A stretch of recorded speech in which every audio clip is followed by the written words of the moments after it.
हम 100 के views and 100 followers वो भी सिर्फ 7 डेज़ में अचीव कर सकते हैं, वो भी एक मीम पेज को रन करके। सुनने में इजी लग रहा है ना, ये इतना भी इजी नहीं है। क्यों? तो इसके लिए आपको पूरी वीडियो एंड तक देखनी पड़ेगी, देन आपको इस कैटेगरी की पूरी नॉलेज हो जाएगी। सुबह 8:20 पर मैंने पहली रील अपलोड करी, एक सिंपल फनी क्लिप, और बस 3 घंटे में 1810 व्यूज़ आ गए।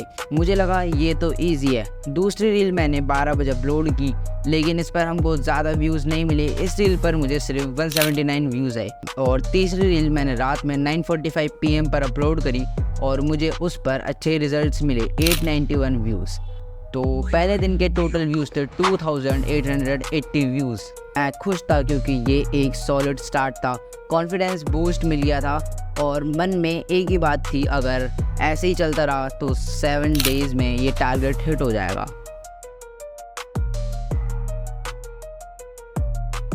डे 2 पर मेरा कॉन्फिडेंस लेवल एकदम पीक पर था क्योंकि हमको पहले ही दिन अच्छे रिजल्ट्स मिल गए थे। तो हमने 3 रील्स अपलोड करी, लेकिन व्यू काउंट सिर्फ 696 था इन 3 रील का। पहली रील पर 262 व्यूज़ आए, दूसरी पर 232 और तीसरी वाली रील पर सिर्फ 202 व्यूज़ ही मिले।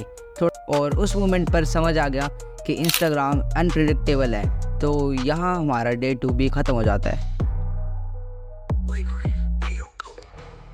डे 2 के रिजल्ट्स देखते हुए मैंने डे 3 पर सिर्फ 2 रील्स अपलोड करी, एक 2:30 PM पर और दूसरी 8:30 PM पर।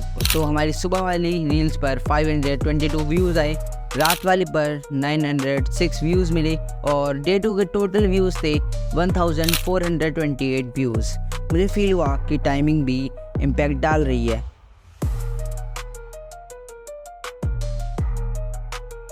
तो डे 4 पर मैंने फिर 3 रील्स अपलोड करी। पहली रील सुबह के 9:30 बजे, दूसरी 12:30 बजे और तीसरी 8:45 PM पर।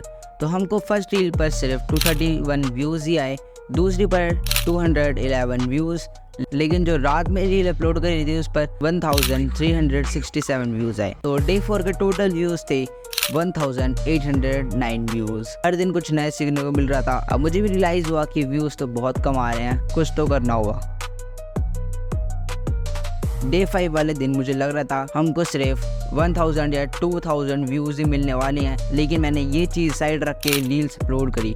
तो मैंने बहुत सारी वीडियोस देखी थी जिसमें वो बता रहे थे कि रील को वायरल कैसे करा जाता है। बहुत लोगों ने ये चीज़ बोली कि जो आपकी वायरल रील होती है, अगर आप उसको रीअपलोड करते हैं तो उसके ज़्यादा वायरल होने के चांसेस हैं। तो फिर मैंने एक रील को रीअपलोड कर दिया जिस पर पहले से 1000 प्लस व्यूज़ थे। तो ये रील मैंने रात के 9 बजे अपलोड करी थी एंड उसके बाद मैंने फ़ोन रख दिया। जैसे ही मैंने 1 घंटे बाद अपना फ़ोन देखा तो ये रील सच में वायरल होने लग गई थी, क्योंकि इसने सिर्फ 1 घंटे में 4000 प्लस व्यूज़ गेन कर लिए थे। तो इस दिन मैंने 4 रील्स अपलोड करी थी, पहली 7 बजे, दूसरी 9 बजे और तीसरी 10:45 PM पर और चौथी रील 11:30 बजे। तो हमें पहली रील पर 866 व्यूज़ आए, दूसरी पर 6270 व्यूज़, तीसरी पर 3330 व्यूज़ और चौथी रील पर 488 व्यूज़। तो डे 5 हमारा सबसे अच्छा गया था क्योंकि इस दिन हमारे टोटल व्यूज़ आए थे 10,924 व्यूज़। क्योंकि उस दिन मुझको लग रहा था ये तो हो जाएगा, गोल बस पास ही है। लेकिन जैसा हर कहानी में ट्विस्ट होता है, वैसे ही आया डे 6।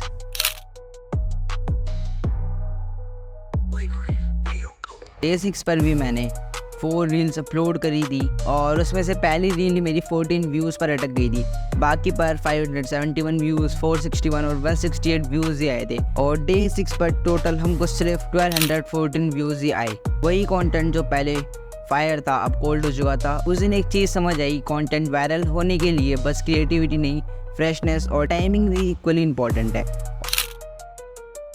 और फिर आया फाइनल डे, डे 7।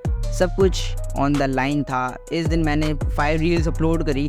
तो इस दिन हमने एक रील को रीअपलोड किया जिस पर हमको 1037 व्यूज़ आए थे और दूसरी रील पर हमको 320 व्यूज़ आए, तीसरी रील पर 351 व्यूज़, चौथी रील पर 162 व्यूज़ एंड पाँचवीं रील पर 185 व्यूज़। तो डे 7 पर हमको टोटल व्यूज़ है 2055 व्यूज़। तो यहाँ पर हमारा चैलेंज का एंड होता है। अब चलते हैं हमने टोटल कितने व्यूज़ अचीव करे। तो 7 दिन के टोटल व्यूज़ थे 22,325 व्यूज़।